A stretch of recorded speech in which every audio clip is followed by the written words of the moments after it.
नमस्कार दोस्तों, आप सभी का स्वागत है हमारे स्टडी इंडिविजुअल चैनल में। यहाँ पे हम उत्तराखंड अपर पीसीएस मेंस में जो मिनिमम क्वालिफाइंग मार्क्स लानी होती है उसके बारे में हम डिस्कस करेंगे। बहुत से ऐसे स्टूडेंट हैं जिनको इस बारे में पता नहीं होता है कि अपर पीसीएस का जो मेंस होता है उसमें मिनिमम क्वालिफाइंग मार्क्स कितने लाने होते हैं। तो इसी वजह से हम ये वीडियोज़ यहाँ पे बना रहे हैं और ये वीडियो बहुत इंपॉर्टेंट होने वाली हैं जो बच्चे अपर पीसीएस का मेंस देने वाले हैं। तो चलिए स्टार्ट करते हैं। यहाँ पे सबसे पहले ही ये जो यहाँ पे टेबल बनी है इस टेबल को डिस्कस करते हैं और यहीं पे लिखा हुआ है कि मिनिमम क्वालिफिकेशन मार्क्स आपको कितने चाहिए। यहाँ पे आप देखिए कि जो सबसे पहले यहाँ पे फर्स्ट है कि जो अनरिजर्व कैटेगरी होती है उनको कितने कितने मिनिमम क्वालिफाइंग मार्क्स चाहिए होते हैं। देखिए यहाँ पे जो ये लिखा हुआ है ये मेंस के बारे में लिखा है। तो मेंस में आपको मिनिमम क्वालिफाइंग मार्क्स 40% मतलब 1500 में से कम 40% मार्क्स आपको लाने पड़ते हैं। वहीं अगर हम साक्षात्कार को मिला दें यानी कि इंटरव्यू को मिला दें जो टोटल 1700 नंबर का मार्क्स बन जाते हैं, तो फिर उस टाइम पे आपको मिनिमम 45 मार्क्स चाहिए होते हैं। ये अनरिजर्व कैटेगरी के लिए, ठीक है। नाउ यहाँ पे बात करते हैं सेकंड ओबीसी के लिए बात करते हैं और सेम चीज़ रहेगा ईडब्ल्यूएस के लिए, ठीक है। तो ये ओबीसी के लिए है सेकंड नंबर का और थर्ड नंबर का है ईडब्ल्यूएस के लिए, ठीक है। तो इन दोनों के लिए सेम मिनिमम क्वालिफाइंग मार्क्स रहेंगे। आपको मेंस में कम से कम 35 मार्क्स लाने पड़ेंगे तब जाके आपका क्वालिफिकेशन होगा और इंटरव्यू के मार्क्स को लगा के आपको मिनिमम क्वालिफाइंग मार्क्स 40% यहाँ पे लाने होंगे। तो ये चीज़ है मिनिमम क्वालिफाइंग मार्क्स ओबीसी के लिए और ईडब्ल्यूएस के लिए। नाउ यहाँ पे बात करते हैं एससी एंड एसटी स्टूडेंट्स के लिए, ठीक है। तो यहाँ पे एससी एंड एसटी स्टूडेंट के लिए यहाँ पे हम बात करते हैं जो एससी के स्टूडेंट है और एसटी के स्टूडेंट है। तो उनके लिए मिनिमम क्वालिफाइंग मार्क्स मेंस में 30% लानी है। जबकि बात करें अगर इंटरव्यू के मार्क्स को जोड़ के 1700 में से आपको मिनिमम 35 मार्क्स लाने होंगे, फिर जाके आपका सिलेक्शन होगा। इसके अलावा जो मेन इंपॉर्टेंट बात है अब उस चीज़ को डिस्कस करते हैं हम। अब देखिए, अब मैं यहाँ पे नीचे बताऊँ तो यहाँ पे नोट भी दे रखा है। तो ये नोट क्या है यहाँ पे, अब ये जो नोट है बहुत ज़्यादा इंपॉर्टेंट होने वाला है, तो इसके बारे में आपको मैं यहाँ पे बता देता हूँ। देखिए आपको पता है मेंस में टोटल 7 पेपर होते हैं और 7 पेपर में से जो पहला पेपर होता है वो यहाँ पे आपका लैंग्वेज का पेपर होता है, ठीक है। और इस लैंग्वेज के पेपर में आप सभी को पता है, मैंने बार बार बताया आपको कि मिनिमम 35% क्वालिफाइंग मार्क्स चाहिए होते हैं, ठीक है। तो अगर इस पेपर को हटा दें, इस पेपर की अगर हम बात ना करें तो बचे हमारे पास 6 पेपर, हमारे पास बच जाते हैं 6 पेपर।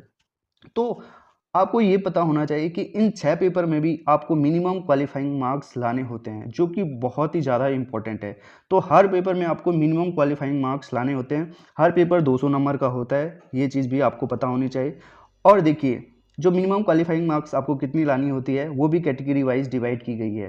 तो सबसे पहले अगर हम बात करें यहाँ पे अनरिजर्व कैटेगरी के लिए, तो अनरिजर्व कैटेगरी के लिए अगर बात करें तो हर पेपर में आपको मिनिमम जो क्वालिफाइंग मार्क्स होती हैं वो 35% होती है, 35% होती है। यानी कि 200 में से आपको जो जो ये पेपर 1 होता है, जो लैंग्वेज का पेपर होता है वो तो 300 नंबर का होता है, बट बाकी जो 6 पेपर होते हैं वो सारे के सारे 200 नंबर के होते हैं। ये चीज़ आपको पता होनी चाहिए।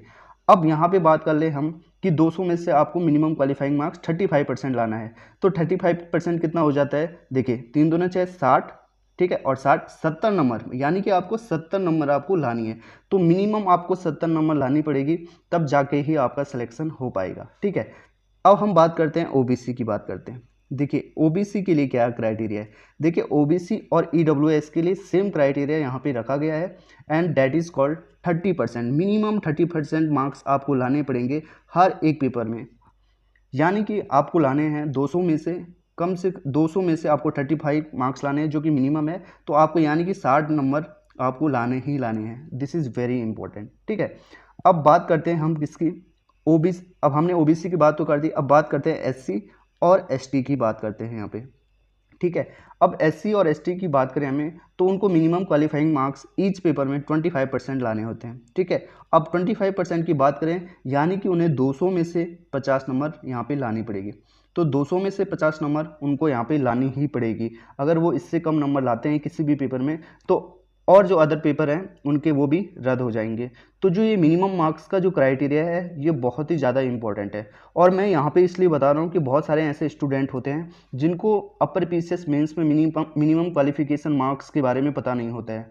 तो आई होप इस वीडियो से आप ये सारी जानकारी प्राप्त कर पाए होंगे। ठीक है।